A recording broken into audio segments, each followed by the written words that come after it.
So how far should your 7-iron go? It's a question that I get asked on a very regular basis, almost daily. If it's not the 7-iron, substitute driver, 5-iron, 9-iron, any other club in the bag. But the key thing is that the distance that the ball carries and its total distance is going to vary from player to player. Now, the thing that makes the distance vary is how quickly the ball's travelling once it leaves the club face and its height. And that's going to be determined by club head speed largely. So what we want to do is have a look at how we can maybe increase that club head speed a little bit, but also see the influence of different speeds when the ball's being struck. When I swing the club, my peak hand speed to develop my club head speed is somewhere around about 18 miles an hour. Now what I'm going to do is I'm going to play 3 shots and I'm going to vary my arm speed, and we're going to see what effect that then has. Then we're going to talk about what you might be able to do in order to increase your arm speed, increase the distance you're hitting the ball, and maybe having that transfer into better scores. So first swing I'm going to make is going to feel pretty easy to me. So this is less than my normal swing speed.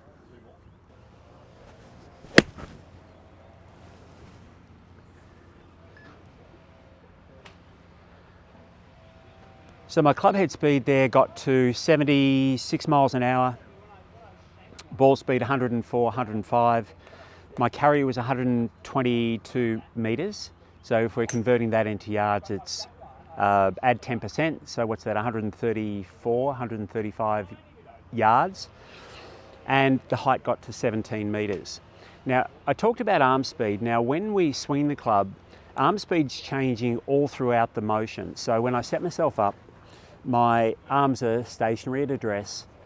As I begin my backswing, my arms are gaining speed, and then they'll slow down to the end of the backswing. My peak arm speed is probably going to be somewhere, or your peak arm speed, my peak arm speed is going to be somewhere between about 6 and 8 miles an hour, and probably about midway through the backswing. Now in the downswing, we've got this same change of arm speed as you're swinging the club. So go back to the top of the swing. As you start your downswing, arms are gaining speed fairly rapidly to about this point here. Now this is the point where you'll have your maximum arm speed in the downswing. So I'm not trying to deliberately force arm speed to continue throughout impact, because I need this momentum transfer.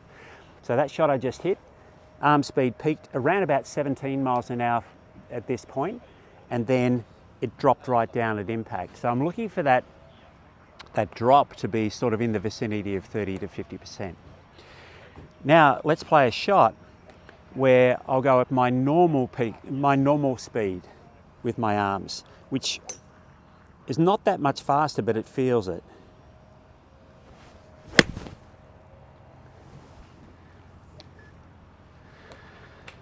So now my club head speed's up to 80 miles an hour, ball speed's up to 110. My carry's jumped up to 130.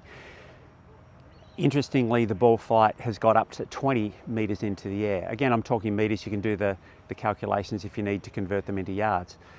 I didn't feel like that swing was overly fast. It was pretty much my natural speed. The thing though, the earlier speed, the earlier swing was only 1 mile an hour less, and yet it felt like it was a whole lot less. Now the lesson for that is that, you know those times you're on the golf course and you feel like you make a swing where you've put very little effort into the shot, you're probably close to your optimal arm speed anyway, or club head speed and ball speed.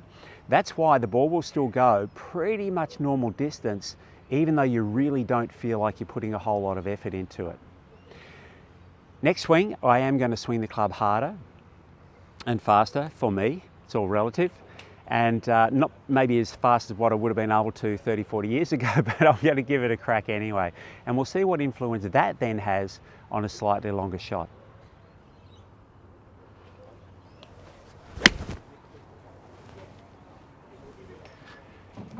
Now, that's a lot harder than I would normally swing the golf club. And we can see the effect of that. So all of a sudden, club head speed jumped right up to 89 miles an hour. Ball speed's up to 122, and the carry is a lot further. So the carry's gone up to 145.